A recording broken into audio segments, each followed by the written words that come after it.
দেখো T20 match আমরা যে কারণে দেখতে ভালোবাসি বা যে কারণে দেখে অভ্যস্ত, কেকেআর এর এই লাস্ট ম্যাচটায় সেই সব কটা ফ্যাক্টর, সেই সব কটা কারণ কিন্তু ছিল। Hello and welcome back to Aristo locker room. আমি সম্রাট রয়েছি তোমার সঙ্গে এবং কেকেআর কিন্তু খেলে ফেললো তাদের 7th match of the season, the legendary KKR versus RCB match. And what a nail biter finish it was. এই ম্যাচটায় কি ছিল না?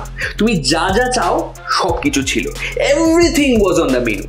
একটা ভালো শুরু, তারপর bowling comeback, nail biter finish, everything, just everything. সত্যি এইরকম ম্যাচ যে সিজনে আমরা কটা পাই আমরা কিন্তু জানি না, বাট হ্যাঁ যখন পাই আমরা জাস্ট লুপে নিই। 63,000 প্লাস অডিয়েন্সের সামনে এই ম্যাচ খেলাটা সত্যি কিন্তু ভাগ্যের ব্যাপার। হ্যাঁ, আর আমরা যে এই ম্যাচ দেখতে পেয়েছি এটাও কিন্তু ভাগ্যের ব্যাপার। ব্যাটিংকে অনেক দিন পর বেশ ওভার কনফিডেন্ট লাগলো, আর এই ওভার কনফিডেন্সের জন্যই হয়তো কুইক সাকসেশনে এতগুলো উইকেট পর পর চলে গেল। দাঁড়াতে পারেনি সেইভাবে কেউ, except that one Phil Salt innings in the very beginning, ওই 48 পর।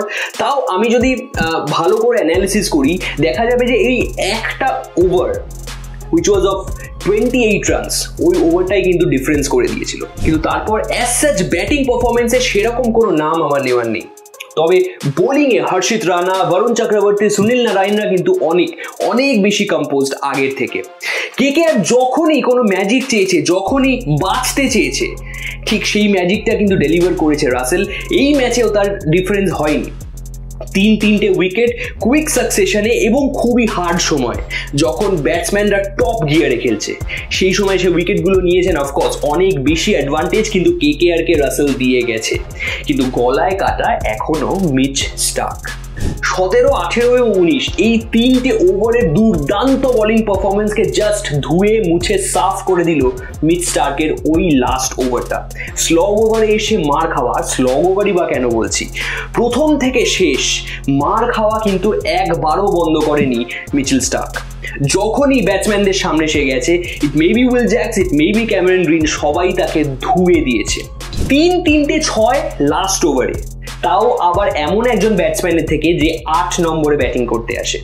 দেখো এই সব কিছুর পর ইট ইজ প্রিটি ন্যাচারাল যে এরকম একটা ওপিনিয়ন সারফেস হবে যে is it time to bring Chameera back in the squad or introduce him in the squad? উত্তর আমার কাছে আপাতত নেই, আছে টিম ম্যানেজমেন্টের কাছে এবং সময়ের কাছে, এবং আমাদের সময়কে সময় দিতে হবে। দেখো যখন লাস্ট টাইম তোমার সঙ্গে কথা বলেছিলাম যে ফিরে এসে তোমাকে একটা জয়ের খবর দেব। ইয়েস, দিচ্ছি। KKR 7th match of the সিজনটা কিন্তু আরসিবির বিরুদ্ধে জিতে নিয়েছে by 1 run. Anyway, a win is a win, and I am hoping যে এই উইনের খবরটা তোমাকে কিন্তু আগে গিয়েও আমি দিতে পারবো এবং দিতে থাকবো।